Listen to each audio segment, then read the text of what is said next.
নদুৱাৰত 2,59,00,000 টকীয়া পকী দলং নিৰ্মাণৰ আধাৰশিলা স্থাপন বিধায়ক পদ্ম হাজৰিকাৰ।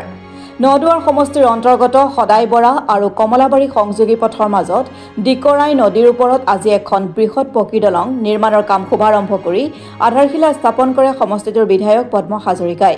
2,59,00,000 টকা ব্যয় সাপেক্ষে নিৰ্মাণ হ'বলগীয়া পকী দলংখনৰ আধাৰশিলা স্থাপন কৰি দিয়া ভাষণ প্ৰসংগত নদুৱাৰ সমষ্টিৰ বিধায়ক পদ্ম হাজৰিকাই কয় যে এই দলংখনৰ নিৰ্মাণৰ কাম সম্পূৰ্ণ হৈ উঠাৰ পিছত দুইখন গাঁৱৰ ৰাইজৰ লগতে নাগশংকৰ আৰু বৰভগীয়া দুটাকৈ মৌজাৰ বাসিন্দা সৰ্বসাধাৰণ ৰাইজৰ দীৰ্ঘদিনীয়া যাতায়াতৰ সমস্যা সমাধান হ'ব।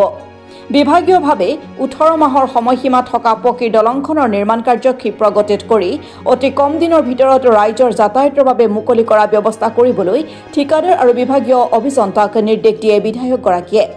উল্লেখযোগ্য যে এই দলংখন নোহোৱাৰ বাবে ৰাইজৰ লগতে কণ কণ ছাত্ৰ-ছাত্ৰীসকলে বিদ্যালয়লৈ যোৱা অহাৰ ক্ষেত্ৰত ব্যাপক সমস্যাৰ সন্মুখীন হৈ আহিছে।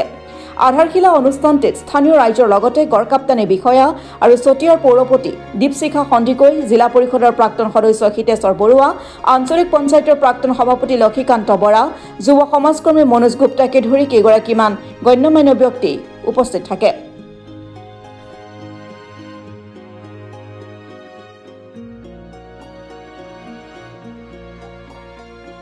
কমলাবাৰী সদাইবৰা আমাৰ 2,60,00,000 টকাৰ এই পকী দলঙৰ কাম আজি শুভাৰম্ভ কৰিছে। আমি ৱৰ্ল্ড বেংকৰ জৰিয়তে এই দলংখন পাবলৈ সক্ষম হৈছোঁ আৰু কেইবাখনো দলং আমি আচলতে চেংচন পাইছোঁ। গতিকে ৰাইজৰ বহুদিনীয়া এটা সমস্যা আছিল, ৰাইজৰ সপোন আছিল এখন ভাল দলং। আজি কেইবছৰমান আগতে কাঠৰ দলংখনো বেয়া হৈ গৈছিলে, গতিকে যাতায়াত কৰিবলৈ মানুহ যথেষ্ট অসুবিধা আছিলে। আৰু 18 মাহৰ ভিতৰত এই দলংখন যিহেতু সম্পূৰ্ণ কৰাৰ সময় দিছে, মইতো বিফৰ টাইম সম্পূৰ্ণ কৰিবলৈ আহ্বান জনাইছোঁ। গতিকে ৰাইজৰ বহুদিনীয়া সমস্যাই এই দলংখনে দূৰ কৰিব। এটা মৌজাৰ পৰা এটা মৌজালৈ, নাগশংকৰ মৌজাৰ পৰা বৰভগীয়া মৌজালৈ এই দলংখনে ৰাইজক জুৰিব, একলগ কৰিব। গতিকে ৰাইজৰ সহযোগিতা এই দলংখন বনোৱাৰ ক্ষেত্ৰত কৰিব আৰু খুব সুন্দৰ দলং এখন নিৰ্মাণ হ'ব বুলি মই আশা কৰোঁ। এইটো 2,60,00,000 টকা।